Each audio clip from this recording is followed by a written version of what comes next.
A sick millionaire asked the nurse to pretend to be his daughter for one day. Minutes later, he was paralyzed when his wife walked into the room with a lawyer and the will. The hospital room on the 20th floor of St. Andrews in New York City was quiet, save for the rhythmic beeping of the machines surrounding Edward Scott's bed. Outside the large window, the city bustled with life, a stark contrast to the stillness that defined Edward's final days. Once a commanding figure in Chicago's textile industry, Edward was now just a frail shadow of the man who had built an empire with relentless determination. He stared at the ceiling, his mind plagued by memories he wished he could erase. The argument with Penelope played over and over again, each detail etched into his mind like a scar. It had been 7 years since she'd walked out of his life. Slamming the door behind her after declaring she wanted nothing to do with him, he had told himself that she'd come back, that she'd see reason. But the years passed, and with them, his hope of reconciliation had faded. Now, with a terminal diagnosis hanging over him like a dark cloud, Edward realized he had waited too long. All his money, all his power, none of it could bring her back. He had tried reaching out, but Penelope's silence had been deafening. The emptiness of her absence gnawed at him in ways he hadn't anticipated. "Mr. Scott," a soft voice broke through his thoughts.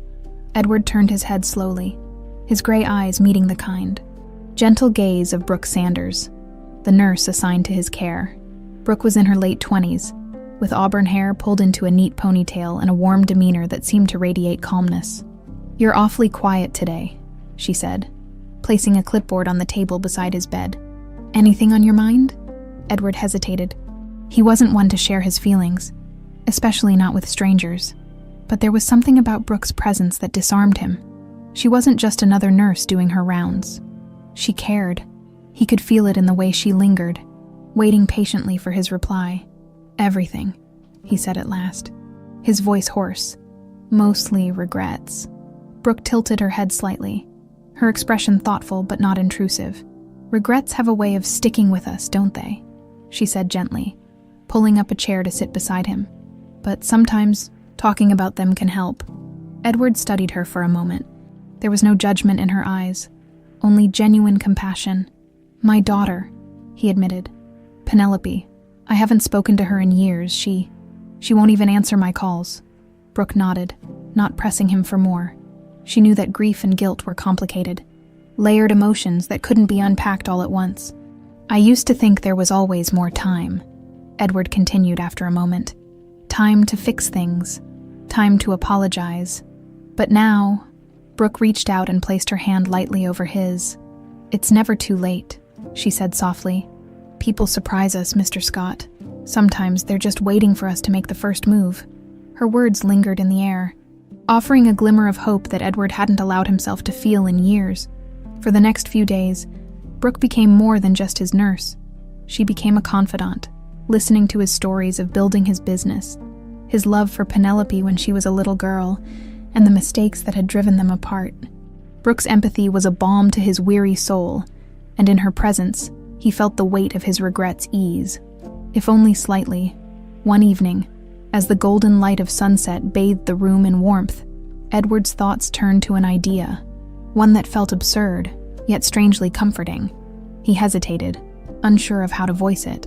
"Brooke," he said finally, his voice tentative, "I need to ask you something. Something unusual." She paused in the middle of adjusting his IV line, her expression open and curious. "Of course, what is it?" Edward swallowed hard. Would you pretend to be my daughter, just for a day?" His voice broke on the last word, and he looked away, ashamed of the vulnerability in his request. Brooke's eyes widened slightly, but she quickly masked her surprise. She could see how much it cost him to ask, how deeply this longing for connection ran. Her instinct was to say no. It wasn't professional, and it felt risky. But then she saw the desperation in his eyes, the quiet plea of a man who had nothing left to lose. "I don't know if I could ever replace her," Brooke said gently, "but if it would give you some peace, yes, I can do that." Edward let out a breath he hadn't realized he was holding, a flicker of gratitude crossing his face. "Thank you," he whispered. As the city lights began to twinkle outside the window, Edward felt something he hadn't felt in years: hope. It was fragile, tentative, but it was there, a chance to hold on to the one thing money could never buy. The next morning, sunlight streamed through the hospital window, casting soft beams onto Edward's weary face. Brooke walked in with her usual gentle demeanor, carrying a tray with his breakfast. She hesitated for a moment, the weight of his unusual request lingering in her mind. "Good morning, Mr. Scott," she said, setting the tray down carefully. "I brought you some scrambled eggs and toast." Edward gave her a tired smile. "Thank you, Brooke." She paused, glancing at his frail frame. He seemed smaller somehow, like the burden of his regrets had diminished him more than his illness ever could. Her fingers curled slightly around the edges of the tray. The previous evening's conversation echoed in her mind, and she knew she couldn't ignore it. Taking a deep breath, Brooke pulled a chair close to his bed and sat down. "About what you asked me last night," she began softly. "I've been thinking about it." Edward's eyes searched her face, a mixture of hope and dread flickering behind them. He didn't want to pressure her. The request was strange. He knew that, but it had come from a place of desperate longing. Brooke's gaze softened. "I'll do it. If it helps you find peace, I'll pretend to be Penelope for a day." Relief washed over Edward's face, his eyes glistening with unshed tears. He nodded, his voice trembling. "Thank you, Brooke. I don't know how to explain what this means to me." "You don't have to," she replied gently. "Just tell me how you want it to go."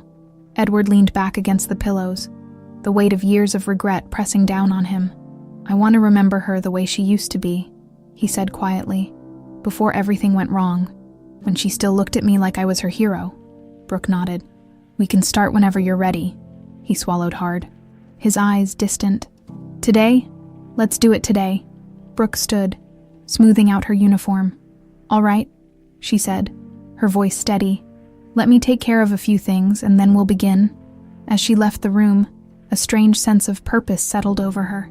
She wasn't just a nurse anymore, for this one day. She was going to help a dying man mend the broken pieces of his heart, and maybe, just maybe, she could give him a moment of peace. An hour later, Brooke returned, dressed in casual clothes instead of her usual scrubs. Her hair was down, the auburn waves framing her face. She looked younger, softer, more like someone's daughter than a hospital nurse. She hesitated at the door, suddenly nervous. Was she doing the right thing? Steeling herself, she knocked gently before stepping inside. Edward's eyes lit up when he saw her, the corners of his mouth lifting into a faint smile. "Hi, Dad," she said, the word tasting foreign on her tongue. Edward's breath caught in his throat. For a moment, he saw not Brooke, but Penelope, his little girl with bright eyes and an infectious laugh. The illusion was fragile, but he clung to it desperately. "Hi, sweetheart," he whispered, his voice thick with emotion. Brooke walked to his bedside and sat down, trying to channel the warmth and affection she imagined Penelope once showed him. "How are you feeling today?" He chuckled weakly.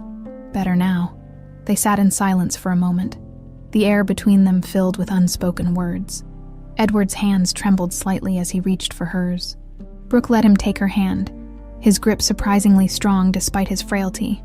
"I'm sorry," he said suddenly, his voice breaking. "I'm so sorry for everything." Brooke squeezed his hand, her heart aching for the man in front of her. "It's okay, Dad," she said softly. "We all make mistakes." He shook his head, tears spilling onto his cheeks. "I pushed you away. I let my pride ruin everything, and now I don't have much time left. You're here now," she said, her voice steady. "That's what matters." Edward closed his eyes, the pain of regret etched deep into his features. "I wish I could go back," he murmured. "I wish I could do it all over again." Brooke's heart clenched. She couldn't change the past for him, but maybe she could give him this moment, a sliver of the connection he so desperately craved. "Let's not think about the past," she said softly. "Let's just be here right now." Edward opened his eyes, and for the first time in years, they were filled with a glimmer of peace. "Thank you, Penelope," he whispered. "Thank you for giving me this." Brooke smiled through the tightness in her throat. "I love you, Dad." The words were simple, but they carried the weight of years of unspoken emotion. Edward's face crumpled, and he pulled her hand to his chest, holding it there as if afraid she might disappear. "I love you too," he said, his voice barely audible. In that moment, the room felt brighter, the burdens a little lighter. For Edward, it was a chance to heal a wound that had festered for too long. For Brooke, it was a reminder that sometimes the smallest acts of kindness could mend the deepest pain. And for a fleeting moment, the past didn't matter. All that mattered was the fragile connection between them. A connection that felt, just for a moment, unbreakable. The afternoon sun filtered through the hospital window, casting long shadows on the pale walls. Edward lay back against the pillows, his eyes closed, as if afraid that if he opened them, the illusion would shatter. Brooke sat beside him, her fingers loosely intertwined with his. The silence between them felt fragile but not uncomfortable. Brooke watched him quietly. She could see the lines of regret etched into his face, the weight of years pressing on his shoulders. In this moment, she wasn't just playing a role. She was witnessing a man who had built walls around himself, now desperately trying to tear them down before it was too late. Edward's eyelids fluttered open, his gaze drifting toward the window. "Do you remember the cabin by Lake Michigan?" he asked, his voice raspy and distant. Brooke hesitated for a moment, then nodded gently. "Yeah, I do." A soft, sad smile touched his lips. "We used to go there every summer, just you and me. Your mother never cared much for the outdoors. But you loved it." He let out a breath that was almost a laugh. "You'd spend hours trying to catch fireflies." Brooke imagined a younger Penelope, her face lit with joy as she chased the glowing insects through the twilight. The image felt so vivid, she almost believed it herself. "You used to call them little stars," Edward continued, his eyes shining with the memory. "You'd cup them in your hands and hold them out to me, like you were giving me a piece of magic." He paused, his smile fading. "I thought those moments would last forever. I thought I had all the time in the world to watch you grow, to be there for you." Brooke's throat tightened. She could hear the regret in his voice, thick and suffocating. "What happened?" she asked softly.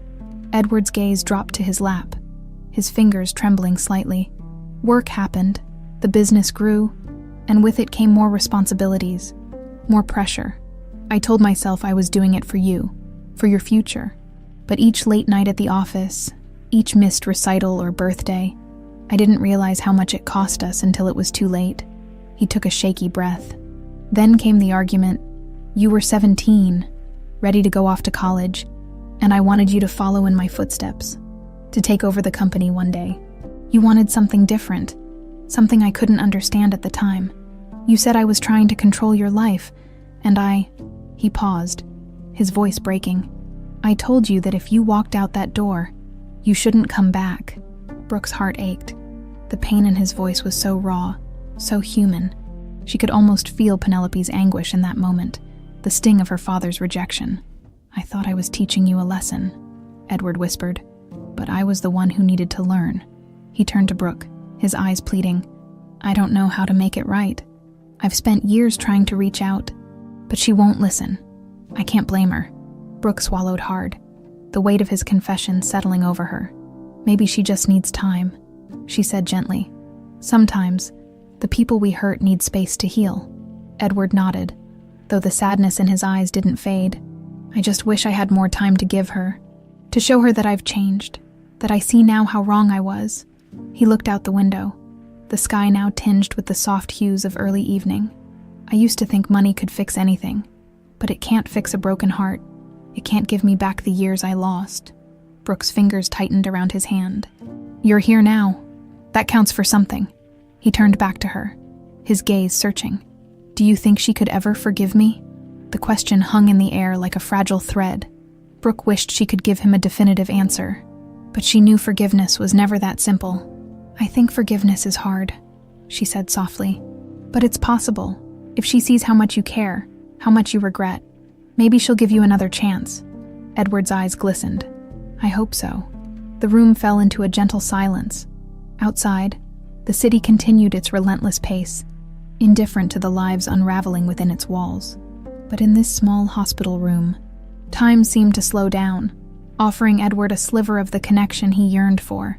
Brooke stood, giving his hand one final squeeze. "I'll be right back," she said. "I just need to check on a few things." He nodded, his gaze softening. "Thank you, Brooke."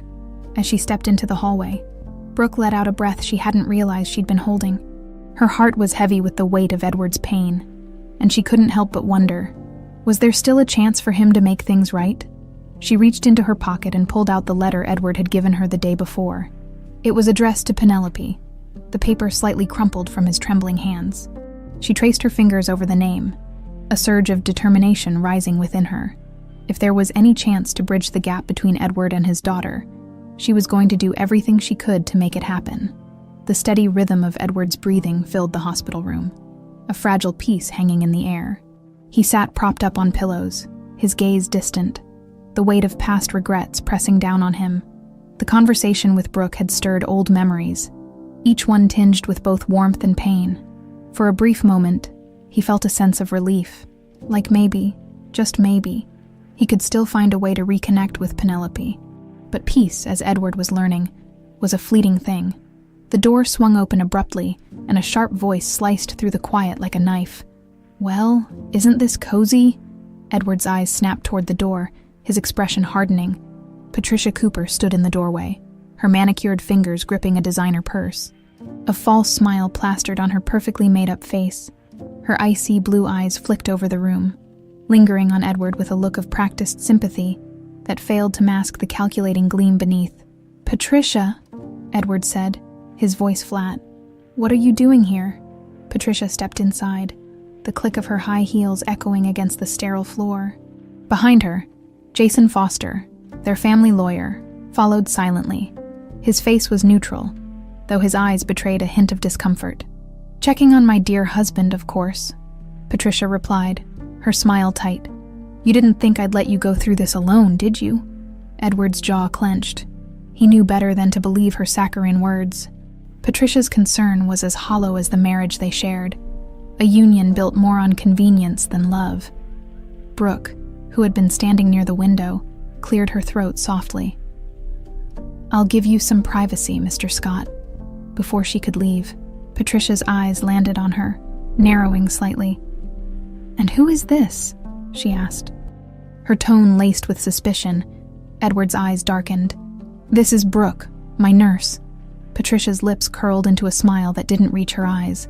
"Ah, how thoughtful of you to keep him company," she said, the condescension clear in her voice. Brooke met her gaze, unflinching, before giving Edward a brief nod and stepping out of the room. The door clicked shut behind her, and the atmosphere grew tense. Patricia sat in the chair Brooke had just vacated, crossing her legs gracefully. "You look terrible, Edward," she said, her voice dripping with fake concern. "I've been worried sick." "I'm sure you have," Edward replied, his voice dry. He turned his gaze to Jason. "Why are you here?" Jason shifted uncomfortably. "I brought some documents that need your attention, Edward," he said, his voice low. "It's urgent." Edward's stomach twisted. He knew what was coming, and the thought of it made his fingers curl into fists beneath the blankets. "What documents?" Patricia's smile widened. "Just some paperwork to ensure the business continues running smoothly after you're gone." She said the last word delicately, as if savoring it. Edward's breath came a little quicker, his chest tightening.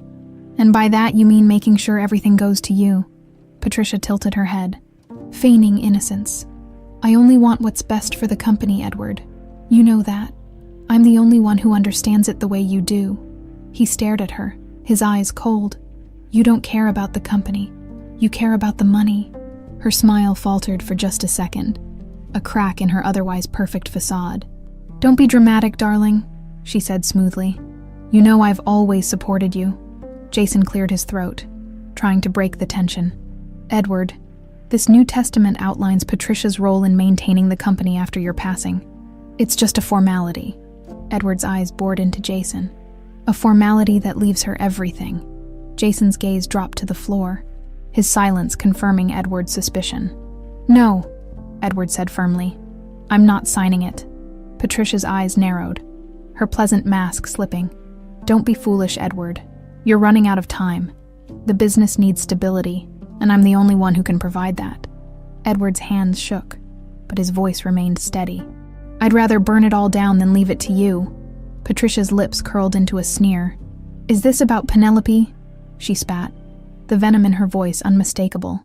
"She doesn't want anything to do with you, Edward. You're wasting your time and your breath." A wave of pain swept through Edward, but he refused to show it. He stared at Patricia, the realization settling over him like a cold shroud. He had once thought he could fix things with her, that they could make the marriage work. But now, staring into the eyes of the woman who had betrayed every ounce of trust he'd given her, he saw the truth clearly. "You'll never get away with this," Edward said. His voice low and dangerous. Patricia leaned in closer, her eyes glittering. "Watch me." She stood up gracefully, smoothing her skirt. "Think it over, Edward," she said, her voice silkily cold. "I'll be back tomorrow for your signature." Jason followed her out, his shoulders slumped, avoiding Edward's gaze. The door closed softly behind them, but the room felt colder, emptier. Edward leaned back, his breath coming in shallow gasps. The walls seemed to close in around him, his vision blurring with anger and frustration. His hands clenched the sheets, the weight of his helplessness pressing down on him. The door opened quietly, and Brooke stepped back inside, her eyes full of concern. "Are you okay?" Edward closed his eyes, a single tear slipping down his cheek.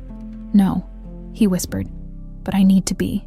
Brooke closed the door softly behind her, the tension from Patricia's visit still lingering in the sterile air of the hospital room.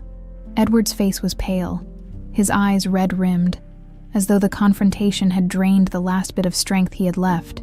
His hands gripped the blanket tightly, knuckles white with suppressed anger and despair. Brooke's heart ached for him. She had seen patients lose battles before, against illness, against regret, against themselves. But Edward's fight was different. He wasn't just facing the inevitable decline of his body. He was fighting to reclaim a part of his soul before it was too late. She took a deep breath and walked over to his bedside. "Mr. Scott," she said gently, "you don't have to do this alone." Edward's eyes fluttered open, and for a moment, she saw the flicker of defeat in his gaze. "I'm running out of options, Brooke," he said, his voice barely a whisper. "Patricia has me cornered. I don't know how to stop her." Brooke pulled the chair closer and sat down, her expression determined. "You told me you wanted to make things right with Penelope," she said. "Maybe now's the time to do it." Edward's eyes glistened, his lips trembling. "She won't answer my calls. I've tried for years." Brooke hesitated, then reached into her pocket and pulled out the crumpled letter he'd given her. "You asked me to give this to her," she said, holding it out. "Let me try." He looked at the letter, his eyes filled with hope and fear. "Do you really think she'd come?" "I don't know," Brooke admitted, "but I do know that if you don't try, you'll never find out." Edward's hand shook as he took the letter from her, his fingers tracing the edges of the envelope. "I don't deserve her forgiveness," he murmured, "but I need her to know that I'm sorry, that I love her." Brooke's gaze softened. That's all any of us want to hear from the people we love. He swallowed hard, the weight of his emotions threatening to crush him. "What if she doesn't come?" Brooke met his eyes, her voice firm. "Then you'll know you did everything you could, and that's all anyone can ask for." Edward's fingers tightened around the letter. He nodded slowly. "All right," he said, his voice stronger than before. "All right, let's try." Brooke smiled faintly and took the letter back. "I'll find her," she promised. "I'll do whatever it takes." She stood and headed toward the door, her mind already racing with the possibilities. She didn't know Penelope, didn't know where to find her or what she would say when she did, but she knew she had to try. Edward's hope depended on it. As she stepped into the hallway, the cool air hit her face, clearing her thoughts. She leaned against the wall, clutching the letter tightly. Where do I even start? She wondered. The search for Penelope began in the sterile confines of the nurse's station. Brooke scanned Edward's file, looking for any contact information that might lead her to his estranged daughter. A phone number, an address, anything. She found a line marked next of kin with a number that had been disconnected years ago. Her heart sank, but she wasn't ready to give up. "Brooke," came a familiar voice. She turned to see Sarah, one of her fellow nurses, peering over her clipboard. "You okay?" Sarah asked. Concern etched into her features. Brooke hesitated, then nodded. "Yeah, just trying to help a patient reconnect with his daughter. It's complicated." Sarah raised an eyebrow. "You mean Edward Scott, the businessman?" Brooke nodded. Sarah pursed her lips. I think I remember reading something about his daughter a while back. Penelope Scott, right? Didn't she move to Boston to become an artist or something? Brooke's heart skipped a beat. Boston? Sarah shrugged. I think so. There was some article about her opening a small gallery. She didn't want anything to do with the family business. It wasn't much, but it was a lead. Brooke's pulse quickened. Thanks, Sarah. That helps a lot. No problem, Sarah said with a smile. Good luck. Brooke stepped away, her mind racing. Boston? It was a start. She pulled out her phone, her fingers shaking slightly as she searched for any galleries in Boston associated with Penelope Scott. After a few minutes of scrolling, her eyes landed on a website for the new Dawn Art Collective. There, under the list of resident artists, was a name that made her breath catch. Penelope Scott. Brooke's heart pounded in her chest. This was it.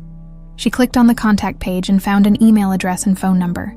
Without hesitating, she dialed the number, her palms sweating as the line rang. 1 ring, 2 rings, 3. Then, a voice, soft, hesitant.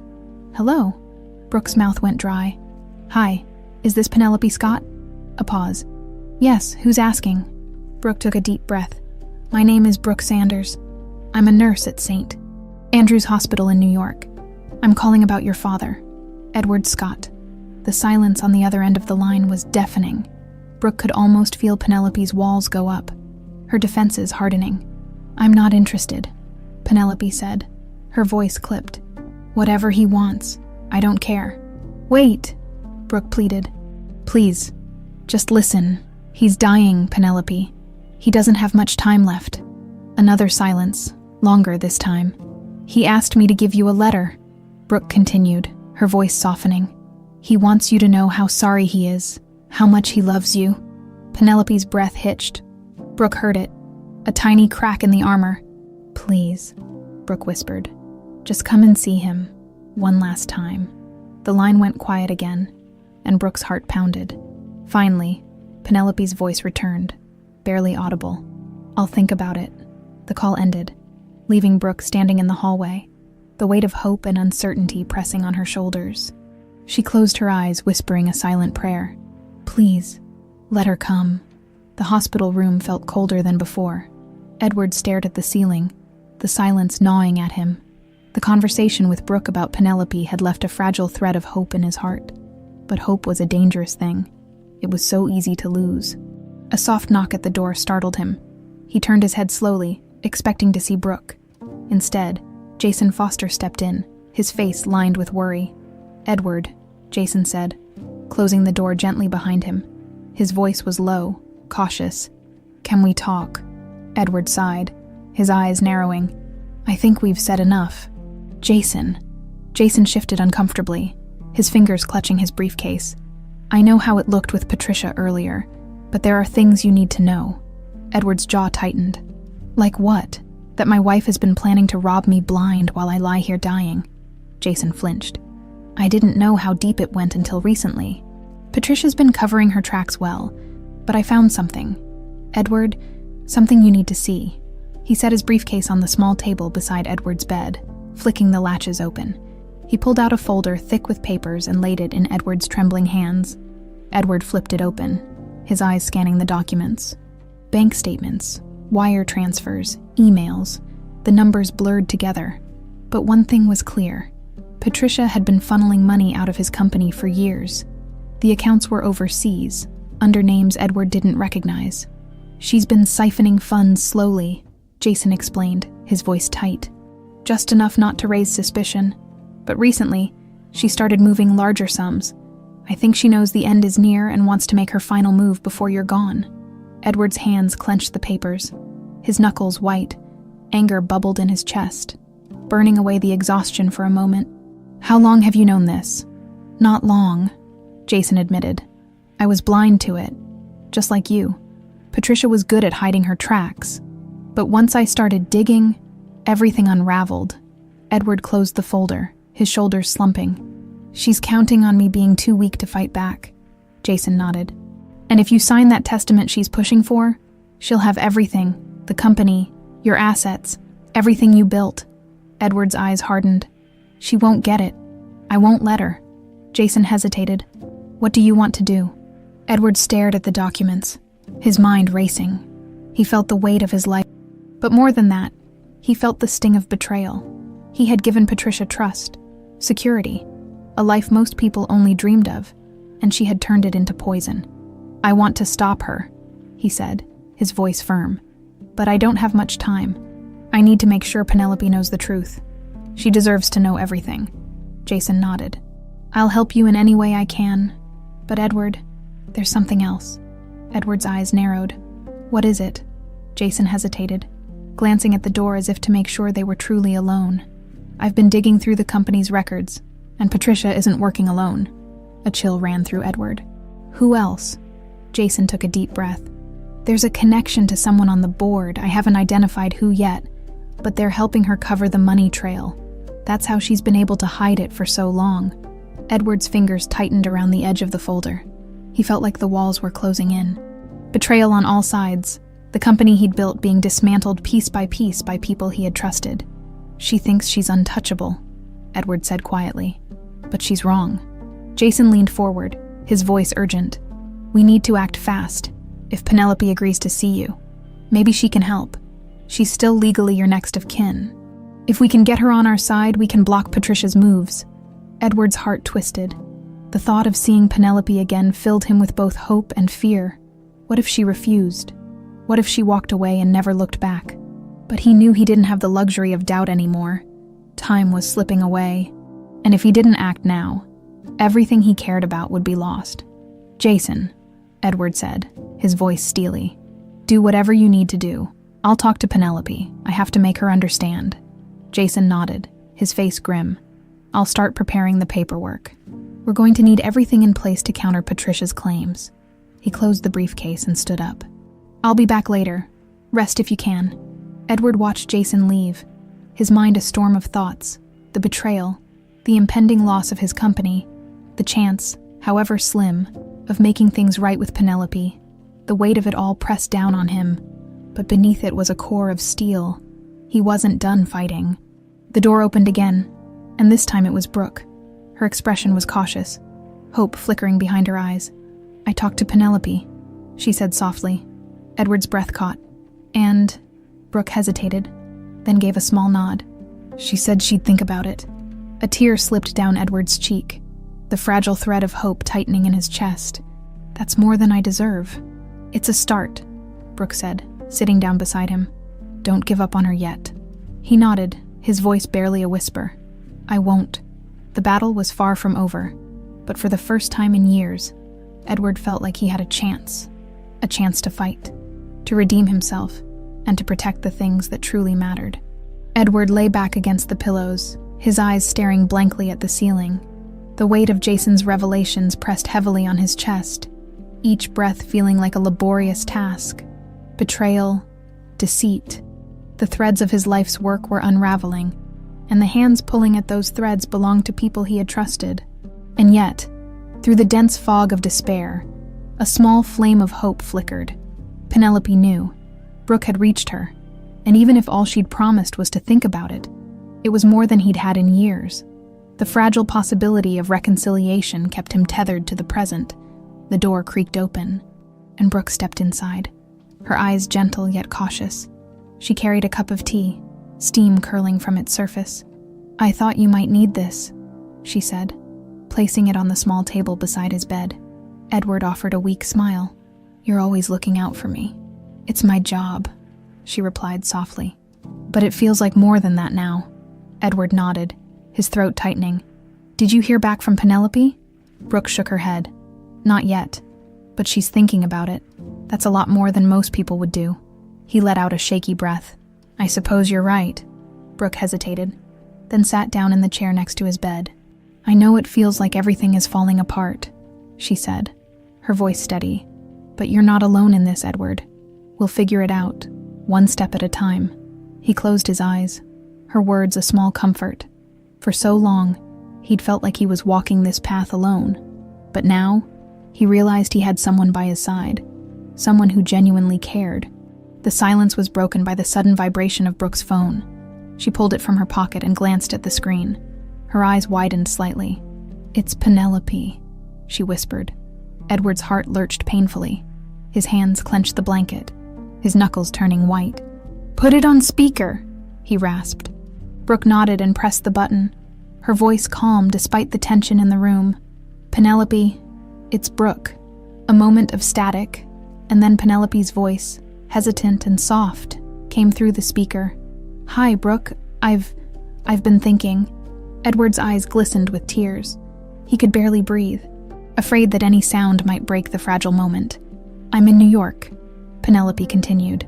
"I got in this morning. I'm still not sure about this, but I need to know if it's real, if he really means it." Edward's breath came in shallow gasps. He opened his mouth, his voice shaking. "Penelope, it's me. It's your dad." A long pause. Edward's heart felt like it might shatter under the weight of the silence. Then, Penelope spoke, her voice trembling. "I'm at the cafe across the street. I don't know if I can come inside yet." Edward closed his eyes, tears slipping down his cheeks. "That's okay," he whispered. "I'll wait for you. Take your time." "Okay," she said, her voice barely audible. I just need a minute." The call ended, and the silence in the room felt heavy with anticipation. Edward turned to Brooke, his eyes brimming with a mixture of fear and hope. "She's here," he said, his voice breaking. "She's really here." Brooke squeezed his hand gently. "She's scared, Edward. But she came. That means something." Edward nodded, his breath shaky. "I just need her to know how sorry I am, how much I love her." "Then tell her," Brooke said softly.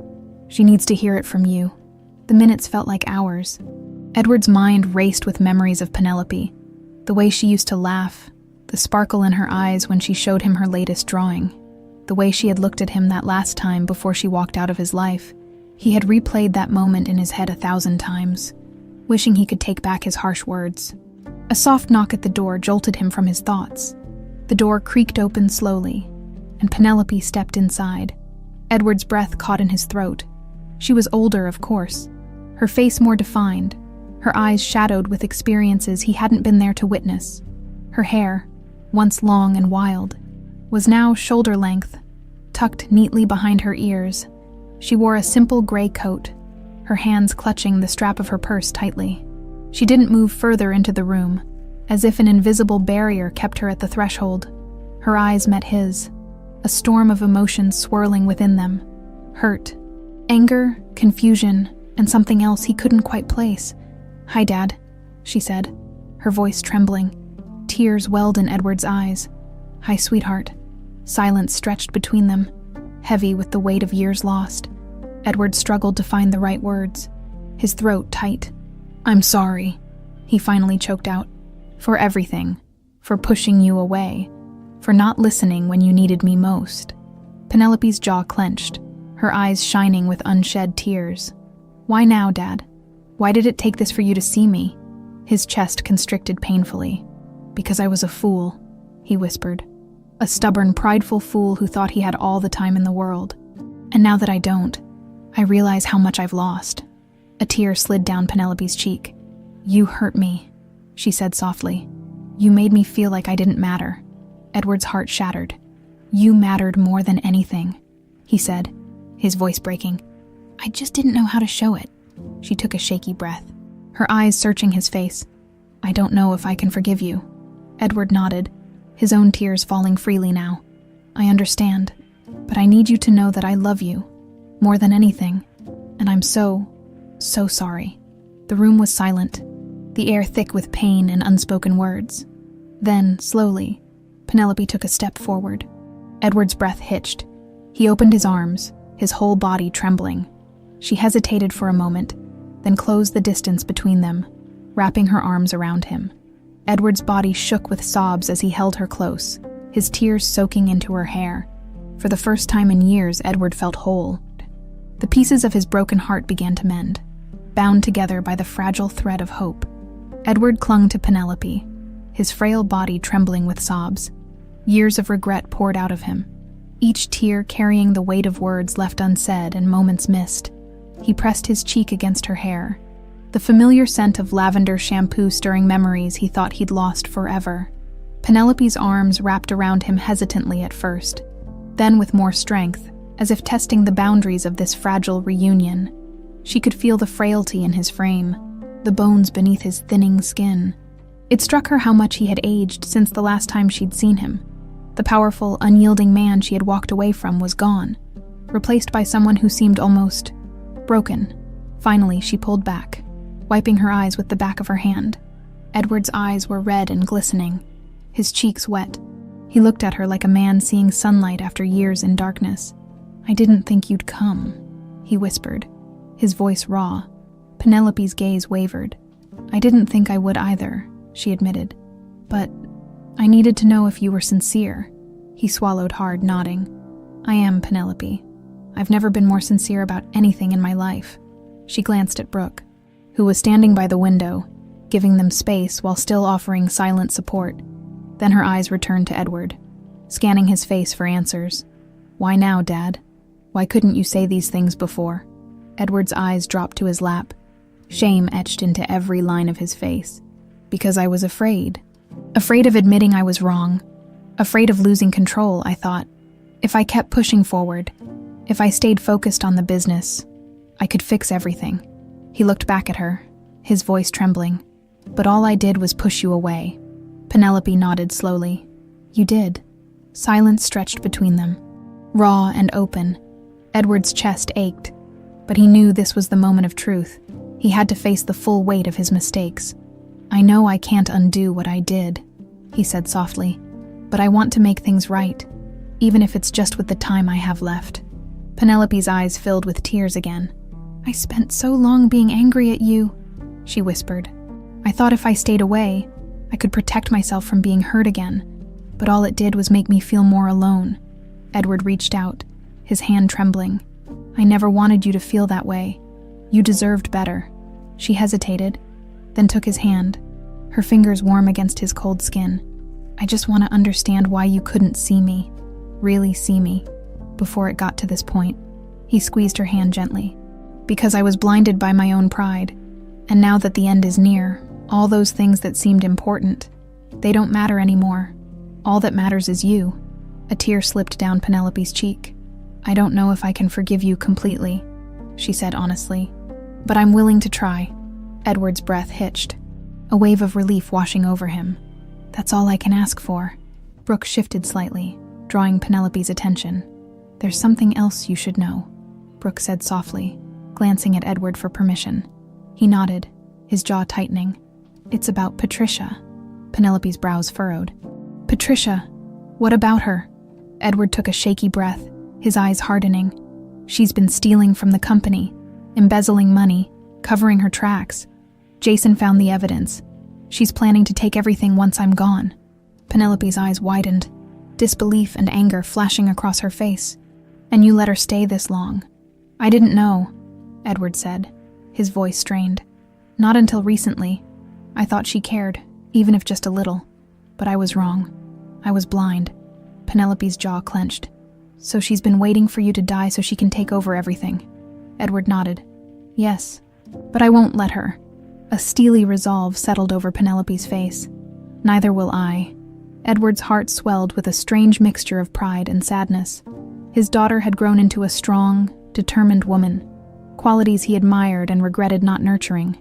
"We need to stop her," Edward said. "Jason's working on it, but if she finds out we know, she'll move faster." Penelope took a deep breath, squaring her shoulders. "Then we need to be smarter. You said Jason has evidence." Edward nodded. "Enough to expose her, but we need to act quickly."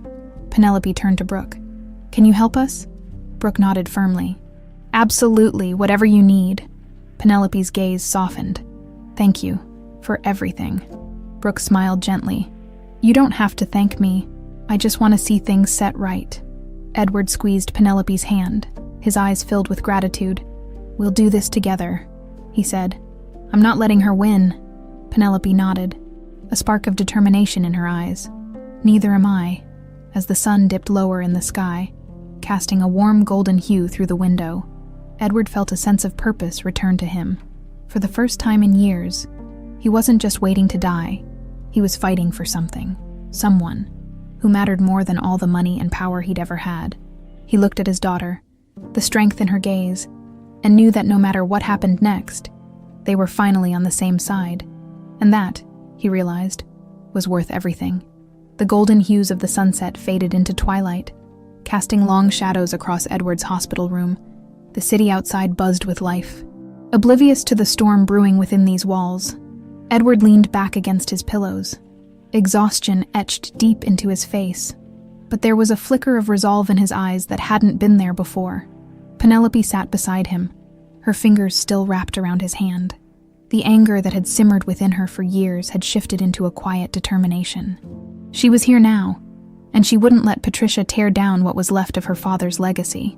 Brooke stood near the window, her gaze thoughtful as she watched the city lights blink to life. "Jason said he's preparing the paperwork to block Patricia's moves," she said. "But we need to act fast if she suspects anything. She'll disappear with the money." Penelope's jaw clenched. "She won't get away with it. We need to confront her. But we have to be smart about it." Edward nodded, his breath shallow but steady. "I want her to know she can't win. Not this time." A knock at the door interrupted them. Brooke exchanged a wary glance with Penelope before opening it. Jason stepped inside, his face tense, a leather briefcase clutched tightly in his hand. "We have a problem," Jason said, his voice low. Edward's fingers curled into the blanket. "What now?" Jason exhaled sharply. "Patricia's getting suspicious. I think she knows we're onto her. She's already made arrangements to transfer the remaining funds offshore. If we don't stop her tonight, she'll drain the accounts." Edward's face tightened, a flicker of panic in his eyes. "We can't let that happen." "We won't," Penelope said firmly. She turned to Jason. "How do we stop her?" Jason hesitated, glancing between Edward and Penelope. "We need her to confess. If we can get her to admit what she's done, we can lock her out of the accounts and take legal action. But that means confronting her directly." Edward's breath hitched. "Here, in the hospital." Jason nodded. "It might be the only chance we have." Penelope's eyes darkened. "Then let's do it." An hour later, the atmosphere in Edward's room was tense. Every breath waited with anticipation. Edward sat propped up in his bed, his face pale but determined. Penelope stood by his side, her arms crossed tightly over her chest. Brooke and Jason positioned themselves near the door, ready to step in if things went south. A sharp knock broke the silence, and before anyone could respond, the door swung open. Patricia strode in, her heels clicking against the tile floor, her face a mask of cold confidence. Her eyes swept the room, narrowing slightly when she saw Penelope. "Well, this is a surprise," she said, her voice dripping with feigned sweetness. "I didn't realize we were having a family reunion." Penelope's gaze was steely. "Cut the act, Patricia." Patricia's smile faltered for just a second, a crack in her polished veneer. "I don't know what you're talking about." Edward's voice was low and strained. "We know everything, Patricia. The embezzlement, the offshore accounts, the betrayal. It's over." Patricia's eyes flicked to Jason, then to Brooke, calculating her next move. "Is this some kind of joke? You're sick, Edward. You don't know what you're saying." Jason stepped forward, holding up the folder of documents. "We have proof, Patricia. Bank records. Emails. Enough to put you away for a long time." Her face paled, but she recovered quickly, her lips curling into a sneer. "You think you can pin this on me?" Edward signed off on everything. He's the one who mismanaged the company. "I was just trying to save it." Edward's hands shook with rage. "Save it? You were bleeding it dry. You were waiting for me to die so you could take everything." Patricia's eyes flashed, her mask slipping further. "You were already dying, Edward. You were a fool to think you could hold on to everything forever. I was the only one smart enough to protect what was left." Penelope took a step forward, her voice cold. "You don't care about the company. You care about the money, and you were willing to destroy everything my father built just to line your pockets." Patricia's eyes met Penelope's, hatred burning in her gaze. "You're just like him. Naive, sentimental. Neither of you deserves any of it." Edward's breath came in ragged gasps, his face contorted with pain. "You won't get away with this." Patricia laughed, a bitter, hollow sound. "Who's going to stop me, you?" She gestured to Edward's frail body. "You can barely breathe. And your daughter? She's been gone for years. No one will believe either of you." Jason's voice was steady. "They'll believe the evidence, and they'll believe the recording." Patricia froze, her eyes widening. "What recording?" Brooke held up her phone, the screen still glowing. "This one," she said calmly. "Every word you just said was recorded." Patricia's face drained of color, her confidence crumbling. "You can't—" "It's done," Edward said, his voice firm despite his trembling hands. "It's over, Patricia." She took a step back, her eyes wild, her chest rising and falling rapidly. "You'll regret this," she hissed. "No," Penelope said, her voice like steel. "The only regret here is trusting you." Patricia's shoulders slumped, defeat washing over her face. Jason moved toward the door, signaling for the security guards who had been waiting just outside. They stepped in, their presence a silent confirmation that Patricia's game was finally over. As they led her away, she shot one last venomous glare at Edward. "This isn't the end." Edward closed his eyes, his breath shaky. "For me, it is." The door closed behind her, the room falling into an exhausted silence. Edward's shoulders sagged, the weight of years of betrayal finally lifting. He turned to Penelope, his eyes filled with gratitude and sorrow. "I'm so sorry," he whispered. Penelope's eyes shone with tears, but she took his hand, squeezing it tightly. "We did it, Dad. Together." Edward nodded, a faint smile trembling on his lips. For the first time in years, he felt a glimmer of peace. The door clicked shut behind Patricia, her venomous glare lingering in Edward's mind. The echoes of her departure seemed to dissipate, leaving a heavy stillness in the hospital room. Edward slumped back into the pillows, his body trembling from the effort of the confrontation. His breath came in shallow, ragged gasps, but his eyes glistened with a mixture of relief and exhaustion. Penelope sat beside him, her fingers intertwined with his, her grip firm and steady. There was strength in her touch, a silent reassurance that she was there, that the weight of his burdens no longer rested on his shoulders alone. Jason exhaled deeply, breaking the silence. "It's done," he said, his voice low and steady. "I've already notified the authorities and locked Patricia out of all accounts. She can't touch another cent." Edward's eyes fluttered closed for a moment, his chest rising and falling slowly. When he opened them, a faint smile flickered across his lips. "Thank you, Jason, for everything." Jason nodded, his expression softening. "It's not over yet, Edward. We still need to finalize the New Testament. You need to decide what happens to the company." Edward's gaze shifted to Penelope. Searching her face for answers he wasn't sure he could provide. He had spent his entire life building his empire, sacrificing everything, including his relationship with his daughter, for it. But now, standing at the threshold of his own mortality, he saw the truth clearly. The company was just bricks, mortar, and paper. His real legacy lay in the relationships he'd neglected for too long. Penelope met his eyes, uncertainty flickering in her gaze. "Dad, I don't know if I'm the right person to take over the company," she admitted. "It's not the life I wanted. It's not who I am." Edward nodded slowly, his eyes softening. "I know, and I won't ask you to become someone you're not, but I want you to know that it's yours. If you want it, you have the strength, the intelligence, everything I never told you that you had." Her eyes shimmered with tears, her fingers tightening around his hand. "What if I fail?" He shook his head gently. "You won't, and even if you stumble, that's okay.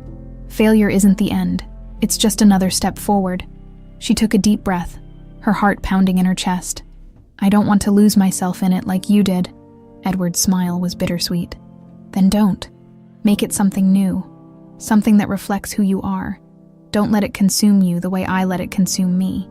Penelope nodded, the knot in her chest loosening just a little. "Okay," she whispered. "I'll try." Jason cleared his throat gently. "We can also designate someone to help oversee things. A trustee, perhaps. Someone who can ensure the company's stability while giving Penelope time to decide her path." Edward's eyes drifted to Brooke, who had been standing quietly by the window, a soft smile on her face. "What about you, Brooke?" he asked, his voice tentative. "Would you consider being part of that? Helping make sure the company supports people who really need it." Brooke's eyes widened. "Me? I don't know anything about running a business." Edward chuckled softly. "You know more than you think. You know, compassion, integrity, and kindness. Those are qualities the company needs more than anything else right now. Brooke's cheeks flushed, her eyes shimmering with emotion. If I can help make a difference, then yes, I'd be honored. A sense of calm washed over Edward, a feeling he hadn't known in years. The pieces were finally falling into place, and for once, they weren't slipping through his fingers. He looked at Jason and nodded. Let's finalize the testament. Half of the estate goes to Penelope, and the other half to Brooke's foundation. I want the company's profits to support people who need it, not just line the pockets of the wealthy. Jason smiled, his eyes reflecting admiration. I'll make it happen, Edward. Edward's body sagged with relief. His eyes fluttering closed for a moment. The room was filled with a quiet sense of resolution, as if the ghosts of the past were finally being laid to rest. As Jason left the room to prepare the paperwork, Brooke and Penelope sat on either side of Edward, the three of them wrapped in a comfortable silence. The world outside continued its relentless pace, but within these four walls, time seemed to slow, each second precious and fragile. Edward's fingers curled around Penelope's hand. I don't know how much time I have left, he whispered, but knowing you're here, it means everything. Penelope's tears spilled over, but this time, they weren't born of anger or resentment. They were tears of healing, of a bond reforged through pain and understanding. I'm here, Dad, and I'm not leaving. Edward's gaze shifted to Brooke, his eyes filled with gratitude. Thank you for bringing her back to me. Brooke smiled softly. You did that yourself, Edward. You just needed someone to believe in you. He closed his eyes, a tear slipping down his cheek. For the first time in years, he allowed himself to believe that maybe, just maybe, redemption was possible. The darkness that had once seemed so absolute now had cracks of light breaking through. Penelope leaned in, her forehead resting gently against his. We'll figure this out together, she whispered. No more regrets. Edward's lips curled into a faint smile, his breath growing steadier. Together, as the night settled over the city, the storm of betrayal, guilt, and regret began to fade. In its place was something fragile but real. Hope, a chance to rewrite the final chapter, not with bitterness, but with love. The moon had risen high over New York, its pale glow filtering through the hospital window, casting a soft silver hue across the room. Edward's eyes fluttered open, the faint light making everything seem ethereal and dreamlike. His body ached with the weight of exhaustion, but his mind was clearer than it had been in years. The confrontation with Patricia was over, but the echoes of her betrayal still reverberated through his thoughts. Penelope sat next to him, her head resting on her crossed arms atop the edge of his bed. Her breathing was slow and even, the faint lines of worry on her face softening in sleep. Edward smiled faintly. How many nights had he missed moments like this? Watching his daughter, feeling the unspoken connection that needed no words. He reached out a trembling hand, brushing a lock of hair from her face. She stirred slightly but didn't wake. The warmth of her presence grounded him, a reminder that not everything was lost. There was still time to make amends, time to build something meaningful out of the ashes. Brooke entered quietly, her steps muffled by the carpeted floor. She held a thermos of tea, the steam barely visible in the dim light. When she saw Edward's eyes open, she smiled softly. You're awake, she whispered, setting the thermos down on the side table. How are you feeling? Tired, Edward rasped, his voice barely more than a whisper. But lighter, like a weight's been lifted. Brooke nodded, her eyes reflecting the same relief. It's amazing what facing the truth can do, he chuckled softly, though it quickly dissolved into a fit of coughing. Brooke stepped forward, instinctively placing a comforting hand on his shoulder, until the coughing subsided. Thanks, he murmured, his voice hoarse. He glanced at Penelope, who was still asleep. I don't want to wake her. Brooke smiled. She's been through a lot today. Let her rest. Edward's eyes clouded with guilt. She shouldn't have had to go through any of this. I should have protected her. I should have been better. Brooke's hand tightened gently on his arm. You're doing it now, Edward. That's what matters. He nodded slowly, the weight of her words settling in his heart. Regret could chain a person forever, but he was starting to understand that it was never too late to fight for what truly mattered. A soft knock interrupted the quiet moment. Jason's head appeared around the doorframe, his expression tense but hopeful. "Can I come in?" he asked quietly. Edward nodded, waving him in. Jason stepped inside, clutching a stack of documents. The papers looked heavy, not just with legal jargon, but with the finality they represented. "The New Testament is ready," Jason said, his voice low.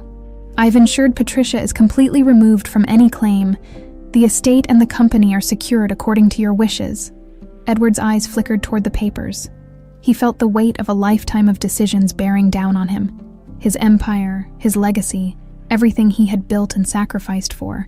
It all came down to these few sheets of paper. Jason continued, his voice steady. "Penelope will have control of the company, but with Brooks Foundation as a key beneficiary, just as you asked, we've structured it so the company's profits will support charitable causes, especially those that help vulnerable children and families." Edward's eyes glistened. It was the kind of legacy he could finally be proud of, something that would outlast his mistakes. He turned to Penelope, who was beginning to stir, her eyes blinking open sleepily. "Dad?" she murmured, sitting up and rubbing her eyes. He smiled weakly. "Sorry to wake you, sweetheart. There's something important we need to finalize." She straightened, her gaze shifting between Jason, the stack of documents, and her father, her brows furrowed in concern. "What is it?" Edward took a deep breath. "This is the New Testament. It secures the company for you, if you want it, and it makes sure Brooks Foundation gets the support it needs. It's my way of trying to set things right." Penelope's eyes filled with emotion. She took his hand, her voice steady despite the tremor in it. "Are you sure this is what you want?" He nodded. "It's what I need to do. I spent so many years chasing the wrong things. This feels right." Jason handed Edward a pen, the weight of the moment settling over the room. Edward's fingers shook as he grasped it, but his resolve was firm. He signed the papers with deliberate strokes, each signature a silent promise to his daughter, to Brooke, and to himself. When he was done, Jason took the documents, relief evident on his face. "It's done," he said softly. "I'll file these first thing in the morning." Edward nodded, leaning back against the pillows, his chest rising and falling steadily. "Thank you, Jason." Jason smiled faintly. "You did the right thing, Edward. Rest now." He left the room quietly, closing the door behind him. The air was thick with emotion, but also with a strange sense of peace. Edward turned to Penelope and Brooke, his eyes glistening. "It's finally over," he whispered. Penelope leaned forward, pressing a soft kiss to his forehead. "No, Dad. It's just beginning." The moonlight bathed the room in a serene glow, the city below continuing its endless rhythm. But inside these four walls, time stood still. A family, once broken, was beginning to mend. And for Edward Scott, the shadows of his past were finally beginning to unravel, leaving space for something new. Hope. The room was quiet, wrapped in the soft cocoon of night. The only sound was the gentle rhythm of Edward's breathing, each inhale and exhale a reminder that time was still slipping away. The documents had been signed, the legacy secured, yet the air felt heavy with unspoken words and lingering emotions. Penelope sat by his bedside, her hand still resting in his. The weight of the day settled in her bones, exhaustion tugging at her, but she refused to leave. Not now, not when she finally felt like she was beginning to understand the man who had once been a stranger to her. Brooke, leaning against the window, watched the scene with quiet reverence. The glow of the city lights cast a faint silhouette around her, illuminating the worry etched into her features. She knew the journey wasn't over. Not yet. Edward stirred, his eyes fluttering open. They looked clearer now, the storm of guilt and regret slowly dissipating, replaced by a fragile peace. "Penelope," he whispered, his voice barely audible. "I'm here, Dad," she said softly, leaning in closer. He smiled faintly, his fingers curling around hers. "I can't tell you how much it means to me, that you're here." She swallowed the lump in her throat. "I spent so many years trying to forget you," she admitted. "But the truth is, I couldn't.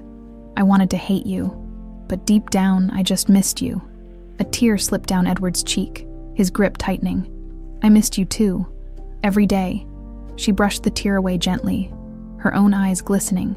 "We can't change the past, but maybe we can still make something good out of what's left." He nodded, his breath shaky. "I want that more than anything." The quiet between them felt sacred, a bridge built from years of silence and pain, finally beginning to hold weight. Edward's eyes drifted to Brooke, who was watching them with a gentle smile. "Brooke," he said, his voice stronger now, "you've done more for me than I ever thought possible. You gave me a second chance when I didn't think I deserved one." She shook her head, her voice soft. "You did that yourself, Edward. I just helped you see it." He chuckled weakly, the sound brittle but genuine. "I suppose we all need someone to show us the way sometimes." Brooke's smile faltered slightly, worry clouding her eyes. "How are you feeling?" Edward closed his eyes for a moment, the exhaustion evident in his features. Tired, but lighter. He opened them again, his gaze fixed on Penelope. "Knowing you're here makes it easier." Penelope's fingers tightened around his hand. "I'm not going anywhere." The hours stretched on, the night slipping further into stillness. Edward drifted in and out of sleep, his breathing slow and measured. Penelope and Brooke stayed by his side, their presence a silent comfort. Around 3 a.m, Edward's eyes opened once more. The pale light of the moon washed over his face, giving him an almost ethereal glow. He looked at Penelope, his expression serene. "There's something I need to say," he whispered. She leaned in closer. "What is it?" He swallowed, his throat dry. "I need you to promise me that you'll live your life the way you want. Don't let the company or my mistakes define you." Tears welled in her eyes. "I promise, Dad." He smiled, a look of pure relief crossing his face.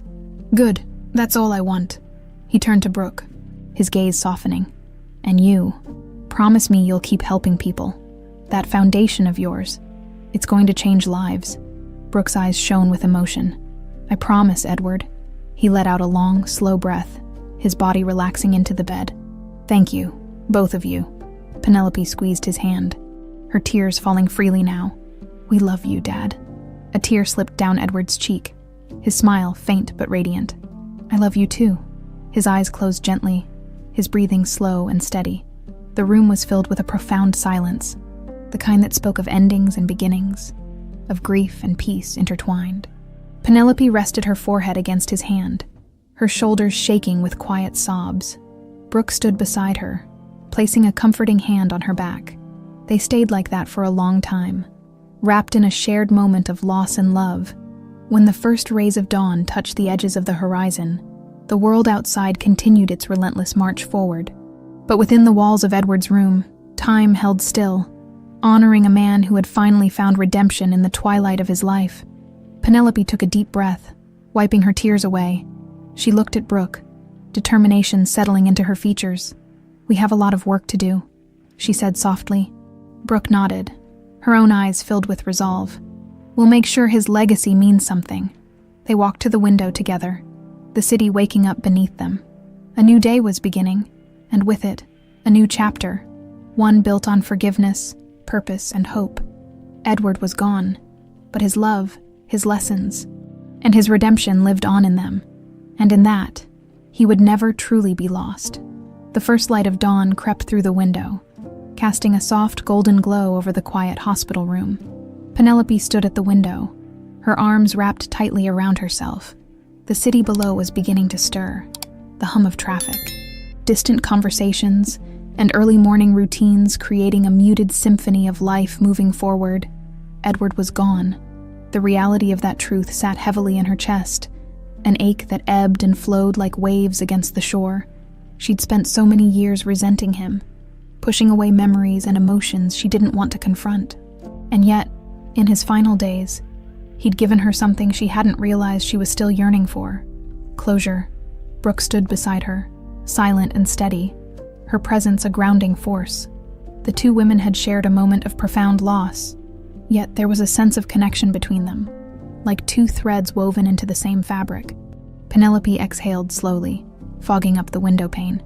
"It feels strange," she murmured, her voice barely above a whisper. "Like I'm standing at the edge of something new, but I don't know where it leads." Brooke nodded, her eyes soft. "Endings are like that. They make room for new beginnings, even if we're not ready for them." Penelope turned to face her, a faint smile trembling on her lips. You know, I spent so long trying to avoid anything that reminded me of him, the company, his world, everything he stood for. But now, it doesn't feel like a burden anymore. It feels like a responsibility, one I want to get right. Brooke's gaze was filled with quiet encouragement. You don't have to do it alone. Your father trusted us to carry this forward together, and I'm with you. Penelope nodded, her eyes glistening with gratitude. I'm glad you are. Later that morning, they found themselves in Edward's office at the family law firm. The air was thick with the scent of old books and polished wood. Sunlight streamed through the tall windows, illuminating the heavy mahogany desk and the leather chairs that lined the room. The space was filled with memories, some painful, some tender, but all undeniably part of Edward's legacy.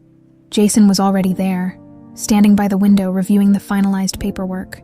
He turned as they entered, his face somber yet determined. Are you ready? He asked.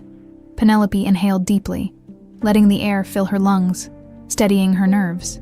Yes, she said, her voice clear. I am. Jason nodded, handing her the final documents. This solidifies the transfer of the company to your name. You'll have full control, with Brooks Foundation as a primary beneficiary. Just as Edward wanted, the board has been informed, and they're ready to support you. Penelope's fingers hovered over the papers, the weight of the decision pressing on her shoulders, but this time, it didn't feel like a shackle. It felt like an opportunity, one to build something meaningful, something that honored her father's hard work while staying true to her own values. She picked up the pen, her hand steady, with a smooth, deliberate motion. She signed her name, the ink flowing across the paper like the beginning of a new story. As she set the pen down, a sense of calm washed over her. She looked up at Jason and Brooke, a quiet determination in her eyes. It's time to make some changes, she said. Jason smiled. Where do we start? Penelope's gaze drifted to the window, where the city stretched out before her, alive with potential. We start by making sure the company isn't just about profits. It's about people. We're going to invest in communities, support families, and give back to the people who make this city what it is. Brooke's eyes lit up. That's exactly what Edward wanted in the end. Penelope nodded. It's what we want, and it's what we're going to do. The days that followed were a blur of activity. Meetings with the board, restructuring plans, and conversations about new charitable initiatives filled Penelope's schedule. But for the first time, she didn't feel overwhelmed. She felt purposeful. Brooke worked alongside her, balancing her role at the foundation with helping Penelope navigate the complexities of the company. Their partnership grew stronger with each decision, their shared vision a beacon guiding them forward. One evening, after a long day, Penelope and Brooke found themselves on the rooftop of the office building. The sun was setting, painting the sky in hues of gold, pink, and purple. The city below sparkled with lights, a living, breathing organism that never truly slept. Penelope leaned against the railing, the wind teasing her hair. Do you ever wonder if we're doing the right thing? She asked quietly. Brooke smiled, her gaze fixed on the horizon. All the time. But I think as long as we're doing it with the right intentions, we're on the right path. Penelope nodded, a sense of peace settling over her. My dad spent his whole life chasing success. In the end, he realized it wasn't worth anything if he didn't have people to share it with. Brooke's voice was soft. And now, we get to build something that really matters. They stood in silence for a moment, the weight of the past lifting slowly, like fog dissipating in the morning sun. Penelope's heart ached for her father, but it also swelled with a new sense of hope.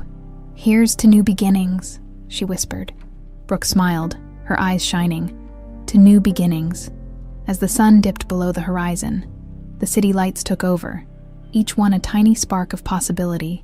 Penelope and Brooke turned back toward the building, ready to step into whatever came next. Together, the early morning light streamed through the expansive windows of the office.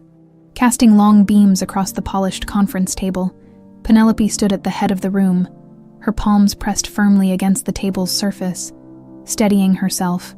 Around her, the members of the board sat in stiff silence, their eyes fixed on her with a mixture of expectation and skepticism. For years, these people had respected her father, Edward Scott, not just for his business acumen, but for his relentless pursuit of success. Now, they faced his daughter, a woman who had been absent from this world for years, who had chosen art over industry, and who now held the reins of the very empire they had helped build. Penelope took a slow breath, the weight of their gazes pressing on her shoulders. She straightened and met their eyes, one by one. "I know many of you doubt my ability to lead this company," she began, her voice steady and clear. "I've spent most of my life avoiding everything this place represents. But in my father's final days, I learned something important. Legacy isn't just about buildings, contracts, and profit margins. It's about people. It's about how we impact the world and the lives of those around us." Some of the board members exchanged glances, curiosity softening the skepticism on their faces. Penelope pressed on. "This company was built on my father's vision, but that vision needs to evolve. We have the opportunity to do more than just make money. We can create something lasting, something that makes a difference." A man at the far end of the table, Mr. Thompson, cleared his throat. His gray hair and stern features gave him an air of authority. "And what exactly does that mean for the future of the company, Ms. Scott?" Penelope's eyes didn't waver. "It means shifting our priorities. We're going to invest in community programs, education initiatives, and support systems for families. A portion of our profits will go directly to Brooke Sanders's foundation to help vulnerable children and those in need." A ripple of murmurs moved through the room. Penelope felt her heart hammering in her chest, but she refused to back down. "This isn't about charity," she continued, her voice firm. "It's about responsibility. We've built our success on the backs of hardworking people. It's time we give something back." The room fell into silence. Penelope could feel the weight of their deliberation, the gears turning behind their eyes. Brooke, seated at Penelope's right, offered a reassuring smile. Her presence was a steadying force, a reminder that Penelope wasn't doing this alone. Mr. Thompson leaned back in his chair, his expression thoughtful. "And how do you plan to ensure that these changes don't jeopardize the company's profitability?" Penelope nodded, having anticipated the question. "We'll approach this strategically. Ethical business practices aren't a hindrance. They're an asset. Companies that invest in their communities build stronger, more loyal workforces. Consumers want to support businesses that care about more than just the bottom line." She paused, letting her words sink in. "This isn't just the right thing to do. It's good business." Another murmur rippled through the room, this time with less skepticism and more curiosity. Mr. Thompson exchanged a glance with a woman across the table, Mrs. Caldwell, who nodded slightly. Penelope's heart thudded painfully in the silence that followed. The air felt thick, every second stretching into an eternity. Then, Mr. Thompson spoke. "I think your father would be proud of the vision you're presenting," he said slowly. "It's a risk, but perhaps it's a risk worth taking." Relief washed over Penelope like a wave, almost buckling her knees. She nodded, her voice calm despite the surge of emotion. "Thank you. I promise. I won't let you, or my father, down." Mrs. Caldwell smiled gently. "Let's give it a chance." One by one, the other board members nodded in agreement. The tension in the room eased, replaced by a cautious sense of optimism. They didn't know if this new direction would succeed, but they were willing to trust her. For now, that was enough. After the meeting, Penelope and Brooke walked down the long hallway, the echoes of their footsteps mingling with the distant hum of office life. The weight of responsibility still pressed on Penelope's shoulders, but it felt different now, like something she was ready to carry. "I can't believe they agreed," Penelope said, her voice filled with a mix of relief and disbelief. Brooke grinned. "You were brilliant in there. You showed them that you're not just Edward Scott's daughter. You're a leader in your own right." Penelope smiled faintly. "I couldn't have done it without you." Brooke shook her head. "You did the hard part. I just reminded you of what you were capable of." They stepped outside into the crisp autumn air. The city bustled around them, its energy electric and relentless. Penelope tilted her face toward the sky, feeling the warmth of the sun on her skin. For the first time in years, she felt a sense of peace, a belief that she was exactly where she was meant to be. Brooke glanced at her, eyes shining. "So, what's next?" Penelope took a deep breath, the future stretching out before her like an open road. "Now we get to work. We build something real, Something that matters, Brooke nodded. Together, Penelope smiled, a spark of determination in her eyes. Together, as they walked forward, the city's noise faded behind them. The weight of legacy was no longer a burden. It was a foundation, a chance to create a future defined not by the mistakes of the past, but by the hope of what could be, and that future had just begun. The hum of the city buzzed through the office windows, a constant reminder that life moved forward, no matter what. Penelope stood in Edward Scott's old office, her fingers brushing lightly over the polished mahogany desk. The room felt different now, the shadows of the past replaced by the possibilities of the future. A framed photo caught her eye, a picture of her as a little girl, perched on her father's shoulders, both of them laughing under a summer sun. It felt like a lifetime ago. She picked up the frame, her thumb gliding over the glass. "You found that." Brooke's voice came softly from the doorway. She stepped inside, a cup of coffee in each hand. "I noticed it the other day. He kept it in the drawer, but I thought it deserved to be out." Penelope smiled faintly, her eyes glistening. "I didn't think he held on to things like this." "Sometimes people surprise us," Brooke said, offering her one of the coffees. Penelope took it gratefully, the warmth seeping into her fingers. She let out a slow breath, the weight of the last few days pressing on her. "It's strange being here. I always thought stepping into his world would feel suffocating, but it doesn't.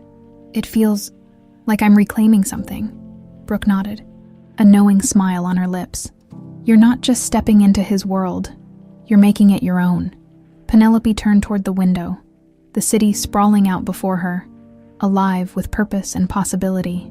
"I just hope I can live up to what he saw in me at the end." Brooke's voice was gentle but firm. "You already have." The afternoon sun filtered through the blinds as Penelope sat in the conference room, papers spread out before her, the outlines of new projects, community investments, and ethical business initiatives filled the pages. It was a plan for a company that didn't just chase profit, but purpose. Jason entered, a small smile on his face. "You've been busy." Penelope glanced up, returning the smile. "There's a lot to do, but it feels good, like we're building something meaningful." Jason nodded, his expression thoughtful. "Your father would be proud. He didn't always get things right, but he wanted to, and in the end, he did." Penelope's heart clenched. "I wish he'd had more time." Jason sat across from her, his eyes kind. "He made the most of what he had left, and he gave you the chance to do the same." She nodded, blinking away tears. "I'm not going to waste it." Jason's smile grew. "I don't think you will." That evening, Penelope found herself standing in front of the Scott family home. The grand facade loomed before her, a monument to a life that had once felt so distant. She hadn't set foot here in years, memories of bitter arguments and slammed doors still haunting the halls. But something had changed. The ghosts of resentment had faded, replaced by the flicker of reconciliation. Brooke stood beside her, offering silent support. "Are you ready for this?" Penelope took a deep breath. "Yeah, I think I am." They stepped inside, the familiar scent of polished wood and aged books filling the air. The house was eerily quiet, the absence of Edward a palpable void, but it didn't feel cold. Not anymore. Penelope wandered through the rooms, each one holding fragments of a life she was only just beginning to understand. The study was exactly as she remembered. Dark leather chairs, shelves lined with business books and framed awards. But now, she saw more than just the symbols of her father's ambition. She saw his struggles, his regrets, and his final attempts to make things right. Brooke picked up a small notebook from the desk, flipping it open. Her eyes widened slightly. "Penelope, look at this." She handed the notebook to Penelope, who scanned the pages. It was filled with entries, each one a reflection of Edward's thoughts in his final weeks. There were regrets, apologies, and hopes for a future he knew he wouldn't see. "I hope she knows I love her, that I always did, even when I couldn't show it." Penelope's breath caught, tears welling in her eyes. She traced the words with her fingertips, her father's handwriting a testament to the love he had struggled to express. "I think he was trying to find his way back to you," Brooke said softly. Penelope nodded, a tear slipping down her cheek. "And maybe I was trying to find my way back to him." She closed the notebook gently, a sense of peace settling over her. The anger, the resentment, the years of distance. They were still there, but they no longer defined her relationship with her father. They were pieces of a larger story, one that was still being written. That night, Penelope and Brooke sat in the living room, a fire crackling in the hearth. The warmth of the flames cast a golden glow across the room, chasing away the shadows. "To new beginnings," Penelope said, raising her glass of wine. Brooke smiled, clinking her glass gently against Penelope's.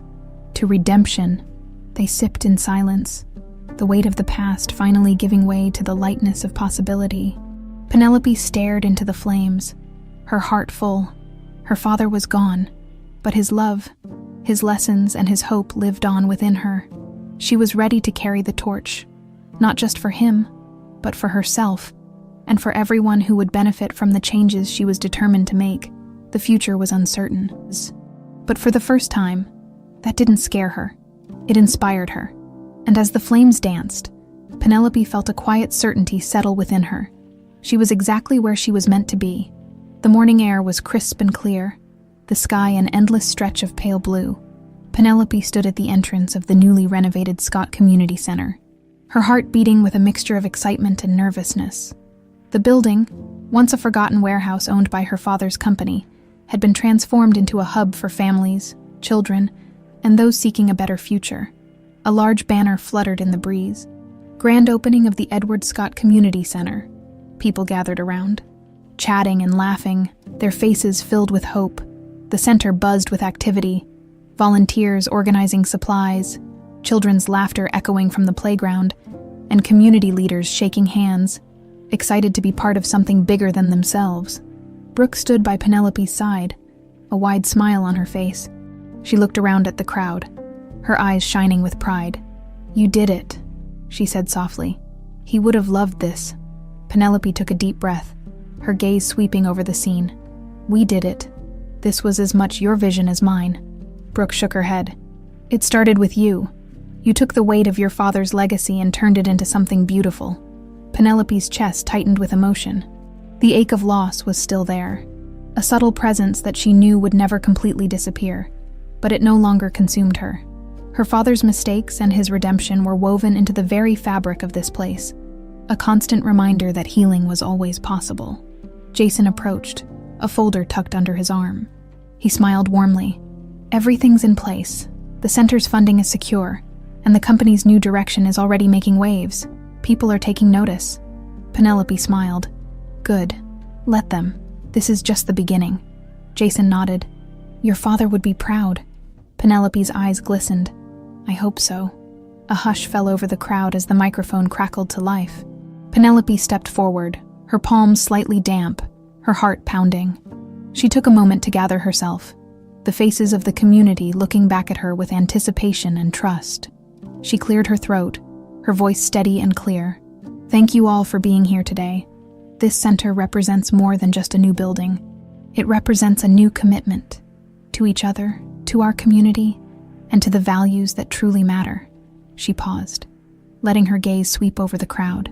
"My father, Edward Scott, spent his life building a company that stood for ambition and success. But in the end, he realized that the most important legacy isn't wealth or power. It's how we care for one another." Her voice softened. "This center is dedicated to that legacy, a place where families can find support, where children can dream, and where no one is left behind. We're here to build a future where success isn't just measured by profits, but by the lives we touch." The crowd erupted in applause, the sound washing over her like a wave.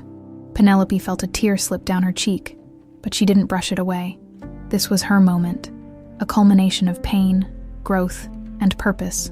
Brooke squeezed her shoulder gently. "You did amazing."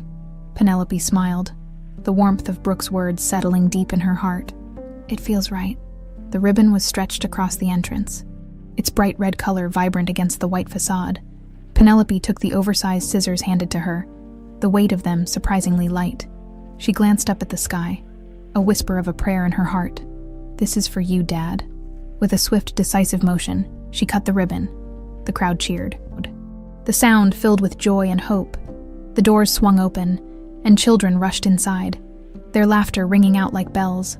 Later, As the sun began to dip below the horizon, casting everything in hues of gold and amber, Penelope and Brooke sat on a bench outside the center. The day had been a success, but the real work was just beginning. Penelope leaned back, watching the last families leave, their faces bright with possibility. "It feels like a new chapter," she murmured. Brooke nodded. "It is, and this time, you get to write it your way." Penelope smiled, the weight of her father's legacy no longer a burden, but a foundation. "I never thought I'd say this, but I'm grateful for everything, even the hard parts." Brooke's eyes softened. "The hard parts are what brought us here." They sat in companionable silence, the warmth of the day slowly giving way to the coolness of evening. Penelope closed her eyes for a moment, feeling the breeze on her face, the sounds of the city, a gentle hum in the background. When she opened them, she felt lighter, freer than she had in years. The path ahead was uncertain, but she no longer feared it. She was ready to face whatever came next, knowing she wasn't alone. "We're going to make a difference," she said softly. Brooke nodded, one step at a time. As the sky darkened and the first stars appeared, Penelope felt a quiet certainty settle in her heart. Her father's story had ended, but hers was just beginning, and for the first time, she knew exactly where she was going. Together, they stood up, walking side by side into the night, ready to embrace the future.